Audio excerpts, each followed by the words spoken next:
JG. Hi, How are you? I'm great. Where am I looking?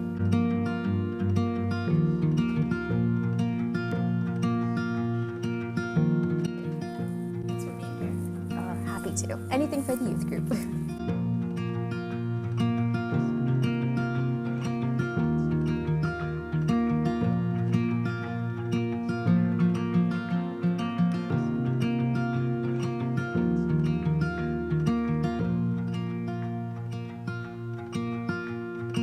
Can you introduce yourself?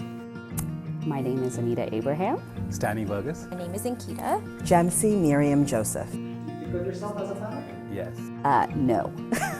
Not really, but I don't know what I identify as, but I will take it. I think my type A side of me does see me as myself as a planner, yes, for sure. I don't know who picked it, how it was picked, but I think that's the perfect choice. I am a planner. I've always been a planner. Maybe I'm categorized as a planner because I can trust in God's plan more than I can trust in my own. What does living last mean to you? It just means putting God first. This theme speaks to me personally quite a lot because it goes against everything my brain tells me to do. You know, where we want to put ourselves first, or we're the world that embraces celebrating yourself. But Jesus taught us the complete opposite, right? I think that living last means looking throughout our lives and understanding where it is that we choose God over choosing the world. If we put God first, then we just naturally will put others first. By nature, think of ourselves first, and that's usually because we have anxieties and worries, and we are always thinking about what next and what can I do and what should I do, and that's how we've been trained in school and growing up and all that. But I think what Jesus is telling us is basically chill, relax, I've got you. Is living last easy or difficult for you personally? Honestly, it is so difficult. I think much of living last is about intentionality and faith. And so I think it's easy when you're clear on your intention and you feel rooted in your faith. I think it's really difficult when the voices of the world are really loud and you lose your way. It's never come easy to me. And so it is a constant reminder and I think almost a struggle, internal struggle to just let go and let God. One wonderful thing about getting older is you're able to look back and understand how God was working in your life, even when you weren't sure what was happening. How do you demonstrate obedience and submission to God's will?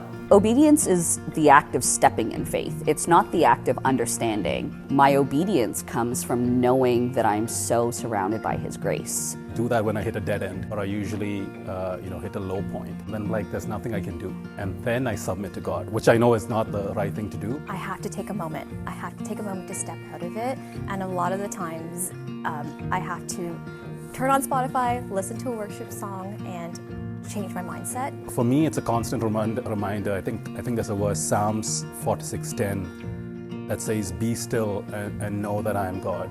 I think people will start seeing God in you, and I think that's really what Jesus wants us to do, is to think of ourselves last and not be selfish, not be always on the treadmill and hustle mode and doing what we want for ourselves, but instead just being very calm and giving to people and showing love and showing care.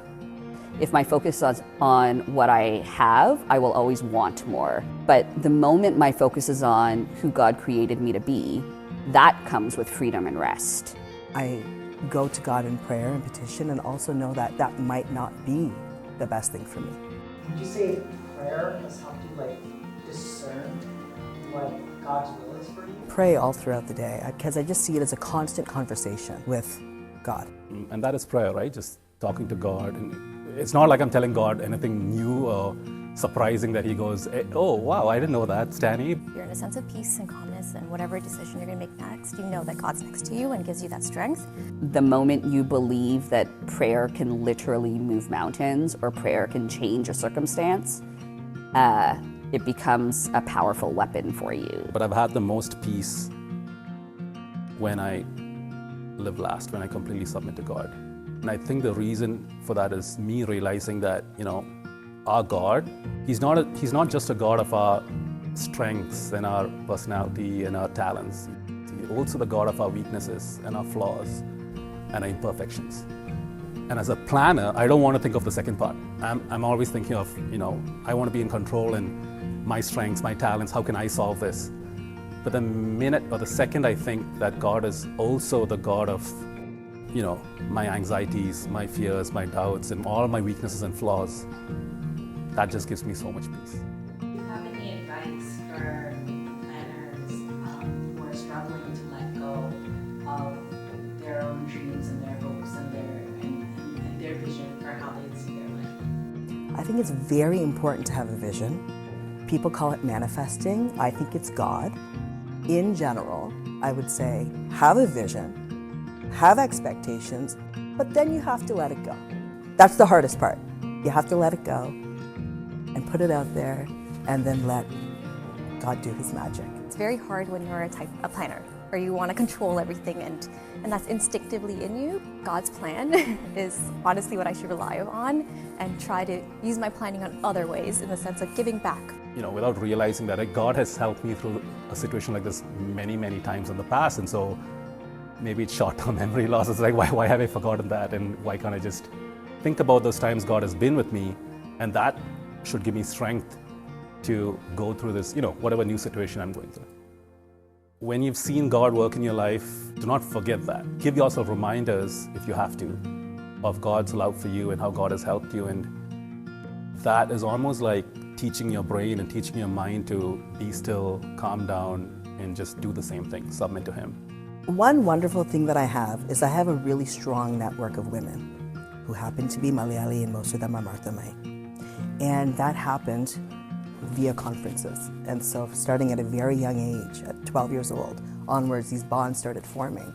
And now here we are, we're all, mid-40s, and we're all very, very close.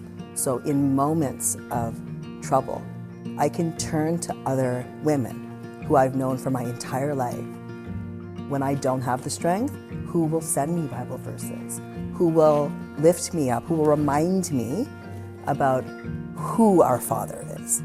And I think it's very important to have a community that you can go to with real problems. Submitting to His plan becomes so much easier because you can trust in something and someone who knows better than you and has your very best interests at heart. To walk in that freedom, to know that freedom, and to function out of that freedom is an incredible privilege of being a child of God. And He is going ahead of you, making your crooked path straight and fulfilling His purpose through you. Thank you so much, James Chichi, for sharing your wisdom. Really appreciate it. It's my pleasure.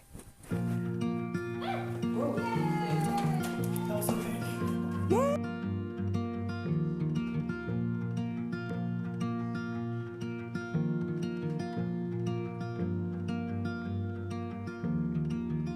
Want to have a seat? Okay.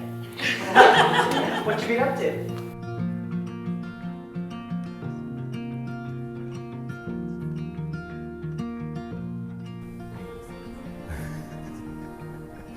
I feel like I should keep silent.